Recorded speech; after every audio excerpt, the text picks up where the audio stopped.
Alright, I'm going to turn this into this with just a few basic tools and a little bit of added motorcycle.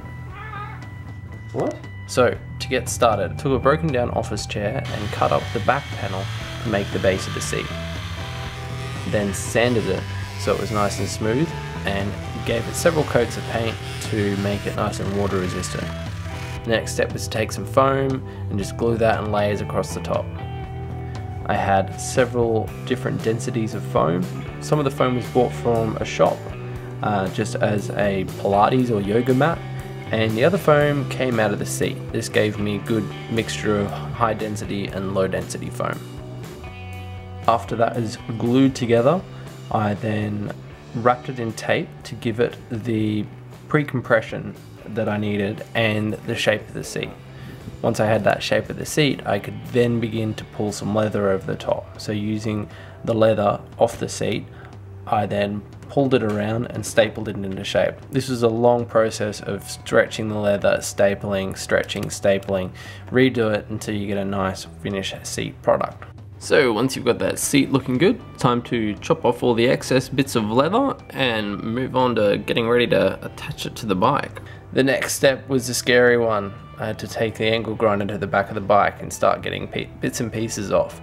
First I had to strip down all the work that I'd done, remove lights and cables and stuff so I didn't snip anything that didn't need to be snipped. So the next thing I did was clear the room off the top of the frame. So chop down the bits of frame that were poking up so I could then place the seat on there and test its size. Once I was happy with the size of the seat and the placing and where it was going to sit, just started going nuts and chopping off the excess frame. If your frame, like mine, has these lattice sections or triangle sections, try and retain them because they are a structural piece, and definitely don't jump in and do this if you aren't structurally minded or whatever, because last thing you want is your bike coming to bits on the highway. It's worth paying someone who's studied in the field to at least have a bit of a look at it and figure some stuff out for you. So, disclaimer.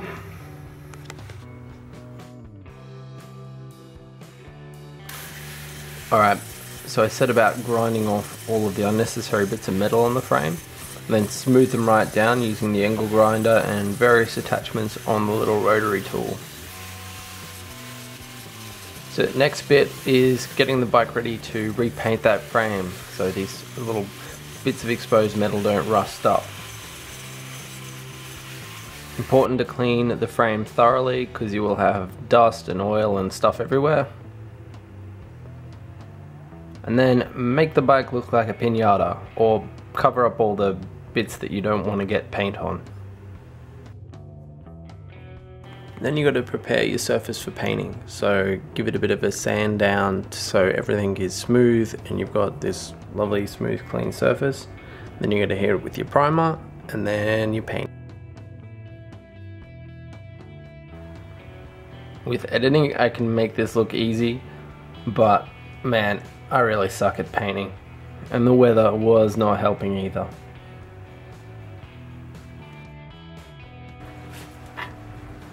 So I'm going to have a little back plate on here as like sort of semi-reinforcement, or almost just to sort of close off the end. Slight gaps here so I can get in and rust treat the frame every now and then, which I think I'll just clog up with some silicone, which I can then remove later when I need to rust treat the frame. Yeah, so I'm just going to drill some holes in this and rivet it on. So once you've given up on your quest for perfection with that paint job and are just ready to press on, time to unwrap the Christmas present and start reassembling. Now this is exciting. To see the bike with all of the bits and pieces on for the first time is something I've been looking forward to for a long time. The new bracket on the back has a few handy features. It is what is going to bolt the mudguard into place.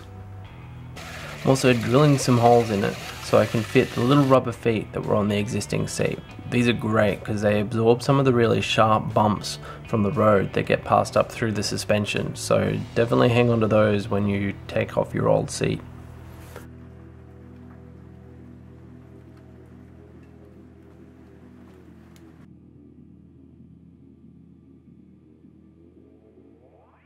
For fixing the seat, I had some bent pieces of metal that I'm screwing onto the wood base, and again I'm putting these rubber feet in between the metal and the wood.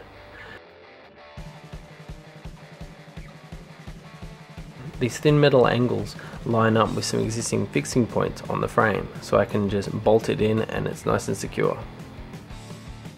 So this is the first look at the bike back together. Pretty exciting. Not quite perfect, still a few little refinements that need to be made, but definitely getting closer to that look that I'm after.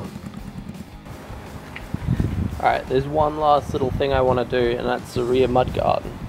It's got a bit of wobble to it. I want to reinforce it, so I've put everything back together, and when I did, I put these down here for the reason of I want to be able to put like a bedroll across the back.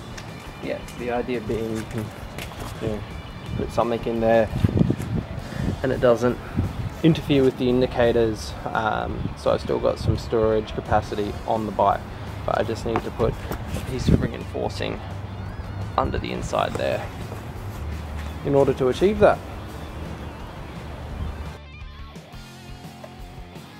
Right, a few minor little bits of tweaking.